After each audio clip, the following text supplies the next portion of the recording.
Good morning everyone. Continue करते हैं हम अपनी क्लास। और कल हम 1.1 एक्सरसाइज जो है उसके हम 2 क्वेश्चंस कर चुके थे, तो आज हम क्वेश्चन नंबर 3 से स्टार्ट करते हैं। ओके, तो हमारा थर्ड क्वेश्चन जो है वो हमारे फर्स्ट सेकंड क्वेश्चन से रिलेटेड ही है। मैं आपको इसका एक पार्ट करके बता देती हूँ। देखो, ये क्वेश्चन वही कॉमन क्वेश्चन है, इसमें कुछ भी न्यू नहीं है। हमने कल इसी के ऊपर ही सारे क्वेश्चंस करे थे। हमें सिंपली एलसीएम और एचसीएफ निकालना है प्राइम फैक्टराइजेशन के मेथड से। तो पहले हम इनके प्राइम फैक्टर बना लेते हैं। 12 के प्राइम फैक्टर बनाएंगे। आपको एलसीएम करके दिखाएं क्या हम? वैसे तो अब ओरली ही हो जाना चाहिए, लेकिन फिर भी आप देखिए हमारे पास इसके क्या फैक्टर आए हैं, 2 और 3। ओके, मैंने उसको पावर में लिख दिया है। अब 15 के भी फैक्टर्स बना लेते हैं हम लोग। वैसे 15 के तो इजी है, 3 5 द 15, क्योंकि दोनों प्राइम नंबर हैं, ज़्यादा कुछ हमें मिल नहीं रहा है। 21 के अगर हम लोग देखें तो 3 7 द 21, राइट। ये हमें प्राइम फैक्टर्स मिल गए हैं इन तीनों के ही, स्मॉलेस्ट प्राइम फैक्टर, ठीक है ना। अब हमें निकालना है एलसीएम और एचसीएफ। मैंने आप लोगों को कल भी बताया था एलसीएम का मतलब क्या होता है, याद है आप लोगों को? आप रिमाइंड करिए। एलसीएम के लिए हमने क्या बोला था?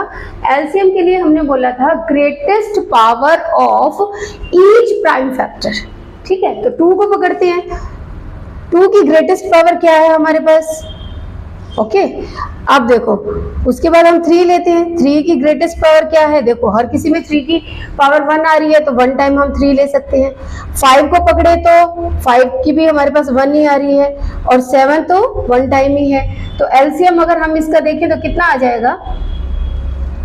2 2 the 4, 4 3 the 12, 12 5 the 60 and 67 the 420। तो ये हमारा एलसीएम हुआ है 420, राइट। अब बात कर लेते हैं एचसीएफ की। एचसीएफ के लिए मैंने आपसे क्या बताया था? एचसीएफ में मेन ध्यान रखने वाली बात क्या होती है? ठीक है, प्राइम फैक्टर तो हम लोगों ने बनाए हैं, तो जब हमें एचसीएफ लेना है तो हमें क्या लेना है? हमें कॉमन फैक्टर देखना है सबसे पहले। Common factor, common factor. अब इसमें कॉमन फैक्टर कौन सा है? मुझे कॉमन फैक्टर निकल रहा है 3, ठीक है ना। कॉमन फैक्टर की स्मॉलेस्ट पावर लेनी होती है। यहाँ पर स्मॉलेस्ट ग्रेटेस्ट का कुछ है ही नहीं, 3 की पावर 1 ही है, तो एचसीएफ हमारा 3 आना चाहिए, राइट। ओके, तो ये सम्स तो हम लोगों ने कल भी किए थे, तो आप इसको नोट करिए।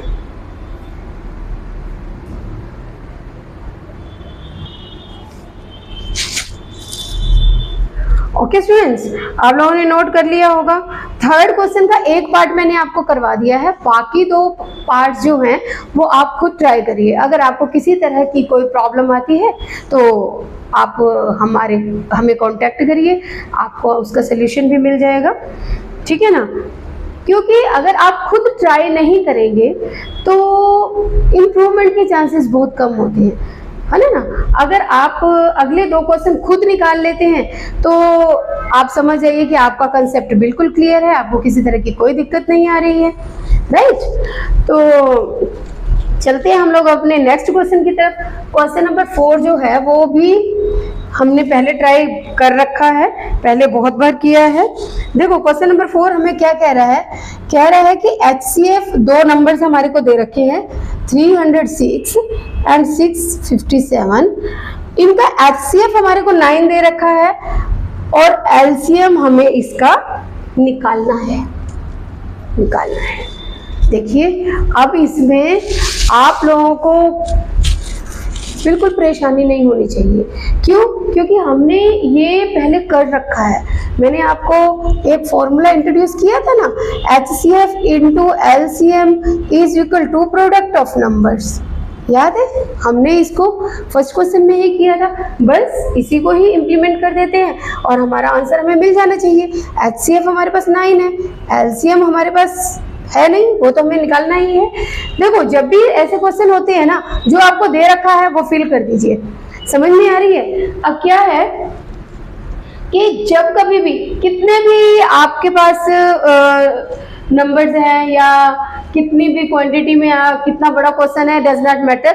अगर मान लीजिए कि आपके पास 4 गिवन नंबर्स हैं, ठीक है, उनमें से कोई 1 फाइंड करना है और 3 की वैल्यू दे रखी है, तो सबकी वैल्यू पुट कर दीजिए, अगले की निकल जाती है।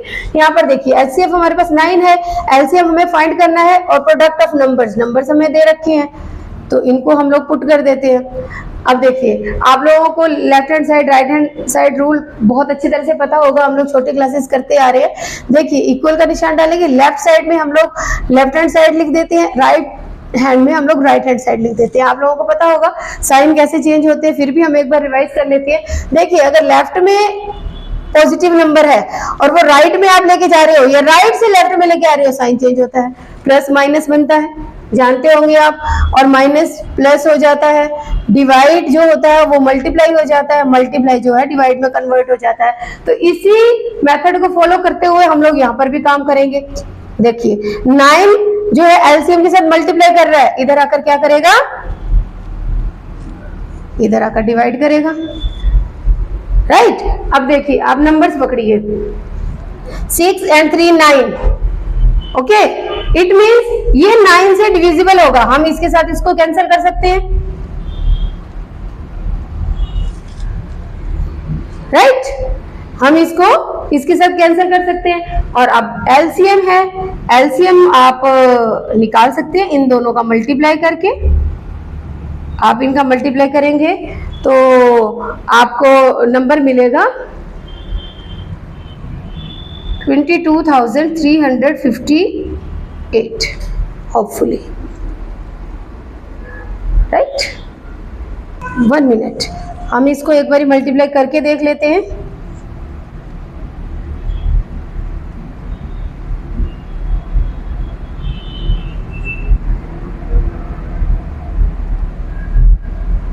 ओके, सॉरी स्टूडेंट्स, यहाँ पर 5 गलती से आ गया है, यहाँ पर 3 होगा, तो ये हमारा एलसीएम होगा, ठीक है। तो इसमें हमने कुछ भी न्यू नहीं किया है, हम ये क्वेश्चंस जो है हमने बहुत बार पहले भी आपको करके दिखाए थे, पहले भी हमने आपको क्वेश्चन नंबर 2 जो था वो इसी से रिलेटेड था, तो इसमें कुछ भी न्यू नहीं था। फर्क सिर्फ इतना था कि पहले हमें प्रूफ करना था कि एलसीएम और एचसीएफ का मल्टीप्लाई करने पर प्रोडक्ट ऑफ द नंबर के इक्वल आता है, और इस बार हमने क्या किया है, इसमें हमारे को एलसीएम जो है वो दिया हुआ नहीं था, हमें एलसीएम की वैल्यू निकालनी थी, तो कुछ भी मुश्किल नहीं था, हमने सिर्फ सिंपली वैल्यू पुट कर दी है और उसका सिंपल सोल्यूशन किया है और आपको आंसर मिल गया है। इसमें कुछ भी खास मुश्किल नहीं था, आप इसको नोट डाउन कीजिए।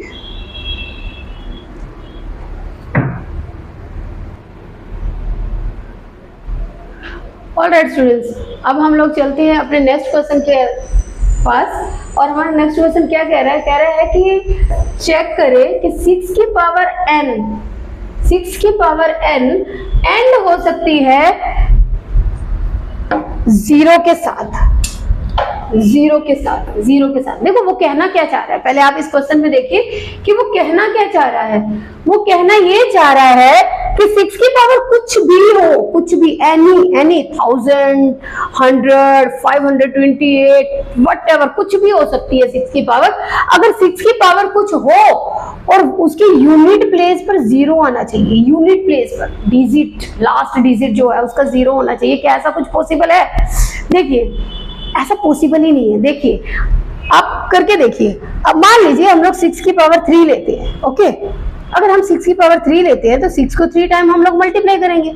अब देखिए 6 6 36, लास्ट में हमें 6 मिलेगा, राइट।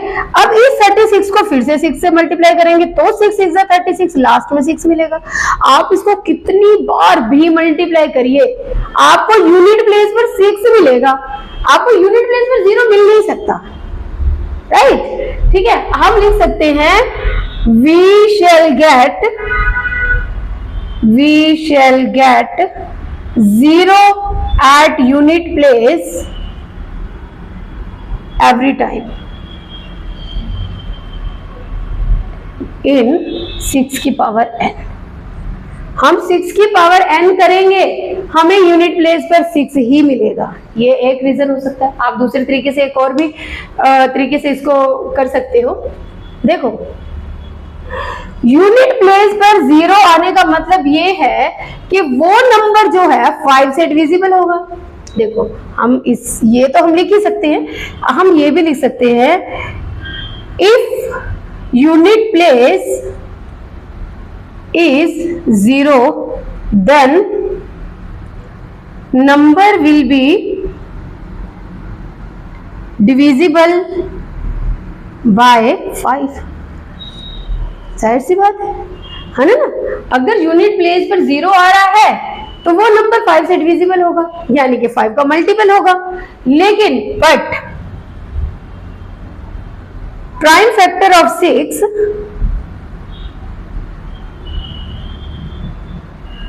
Are 3 and 2। 6 के प्राइम फैक्टर तो 3 और 2 है, 5 तो है ही नहीं उसके अंदर, तो 5 से डिविजिबिलिटी मिलेगी ही नहीं, 0 आ ही नहीं सकता। तो आप दोनों में से कोई भी एक रीजन लिख सकते हो। Then given situation is not possible.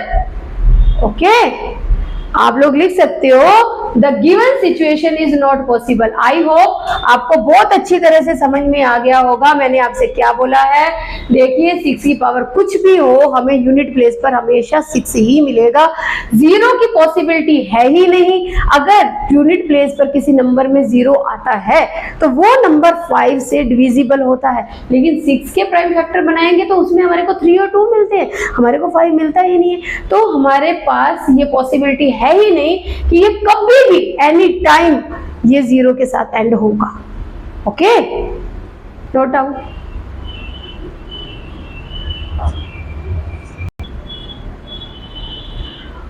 Alright students, ये हमारा नेक्स्ट क्वेश्चन है। देखो हमसे क्या कह रहा है, कह रहा है कि एक्सप्लेन करिए ये नंबर और ये नंबर कंपोजिट नंबर है। अब कंपोजिट नंबर आप लोगों को पता ही है ना, 2 टाइप के नंबर्स होते हैं, prime number and composite number. अब हमें ये प्रूव करना है कि ये कंपोजिट नंबर है। अब देखो कैसे, इन दोनों में देखिए, ये देखिए, पहले हम इसको सॉल्व कर लेते हैं फिर हम उसकी बात करते हैं। इनमें देखिए हम 13 कॉमन ले सकते हैं, ठीक है, 13 कॉमन ले सकते हैं, तो हमारे पास आ जाएगा +1। ओके, यानी कि 13 77 + 1 13 × 78। अब देखो ये प्राइम नंबर कैसे हो सकता है भाई? प्राइम नंबर तो वो नंबर होता है ना जिसमें कॉमन फैक्टर जो है वो सिर्फ 1 निकलता है, राइट। अब इसमें तो देखो ये दोनों 13 से, इसमें हमने 13 तो पहले ही कॉमन निकाल लिया था, 13 तो पहले ही कॉमन निकल गया था दोनों नंबर्स में।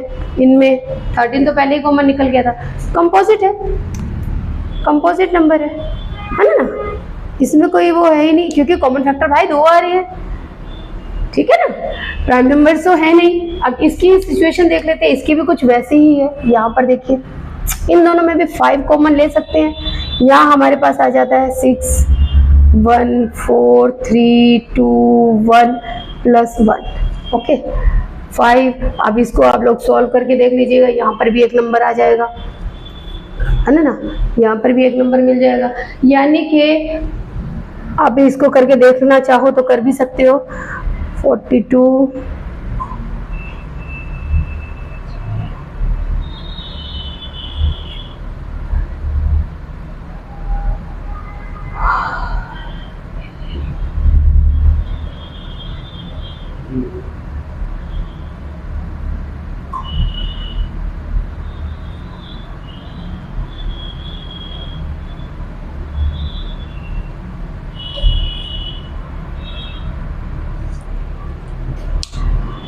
ओके, अप्रोक्सीमेटली कुछ ऐसा नंबर मिलेगा आपको,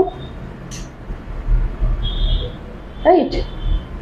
तो देखिए क्योंकि हमें ज़्यादा कुछ सॉल्व करके दिखाने की ज़रूरत ही नहीं है, हमने दोनों में 5 जो है वो एक कॉमन फैक्टर के तौर पर निकाल लिया है, यानी कि 1 के अलावा एक और फैक्टर मिल रहा है ना, यहाँ पर कंपोजिट नंबर है, कंपोजिट है, राइट। तो ये प्राइम नंबर है ही नहीं, कंपोजिट नंबर, क्योंकि एक 1 के अलावा देखो प्राइम नंबर वो नंबर्स होते हैं जिनमें 1 और नंबर सेल्फ दो ही फैक्टर होते हैं, लेकिन यहाँ पर हमारे पास एक और एक्स्ट्रा फैक्टर आ रहा है, so it is composite number, it is not a prime number, note down.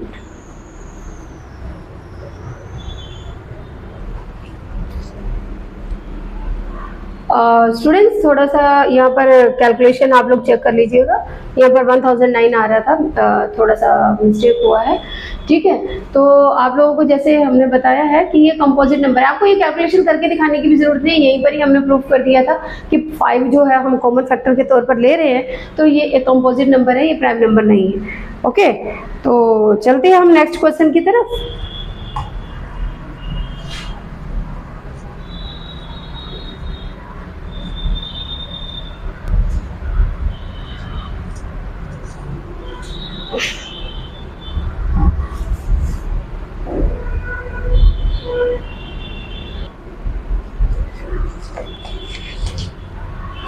Alright students, हमारा क्वेश्चन नंबर 7 जो है वो क्या कह रहा है, कह रहा है कि सोनिया जो है एक सर्कुलर पाथ है, एक सर्कुलर पाथ है और सोनिया इसका राउंड लगा रही है, और जो सोनिया है वो इस पाथ का एक राउंड लगाने के लिए 18 मिनट्स लगाती है, राइट। अच्छा, इसी पाथ का रवि भी एक राउंड लगा रहा है, ठीक है, और रवि लगाता है इस पाथ का राउंड लगाने में 12 मिनट्स। हमें ये बताना है कि सपोज दोनों ने स्टार्ट किया है सेम पॉइंट से, तो कितने टाइम के बाद, कितने मिनट्स के बाद वो वापस मीट करेंगे वहां पर उसी पॉइंट पर। देखो वो कहना क्या चाह रहा है, देखिए मान लीजिए कि इस पॉइंट से सोनिया और रवि ने एक साथ चलना शुरू करा है। अब क्या है कि रवि तो फटाफट से इसका राउंड लगा करके 12 मिनट में यहाँ पर पहुंच जाएगा, राइट, 12 मिनट में पहुंच जाएगा। लेकिन सोनिया 12 मिनट में कहां से, ये रवि का हो गया, लेकिन सोनिया जब चलेगी, सोनिया तो 12 मिनट में थोड़ा सा पीछे ही रह जाएगी ना, क्योंकि उसको तो 18 मिनट लग रहे हैं इस सर्कल को पूरा करने में, समझ में आ रही है ना, तो वो थोड़ा सा पीछे रह जाएगी, थोड़ा पीछे रह जाएगी। अब क्या है, अब रवि को फिर से भागना पड़ेगा, सोनिया भी भागेगी, तो फिर कहीं ना कहीं एक सिचुएशन ऐसी आएगी, ये दोनों कहीं ना कहीं किसी ना किसी पॉइंट पर फिर से मीट करेंगे। वो पॉइंट कौन सा है, अब देखो क्या है, डिस्टेंस बढ़ गया है ना, एक ही डिस्टेंस में नहीं, एक ही सर्कल में ये लोग नहीं कर पा रहे हैं, यानी कि क्वांटिटी बढ़ रही है ना, डिस्टेंस बढ़ रहा है, बड़ा डिजिट आना चाहिए, बड़ा नंबर आना चाहिए। इट मींस हमारे को 18 और 12 का क्या लेना होगा, एलसीएम, एलसीएम लेना होगा।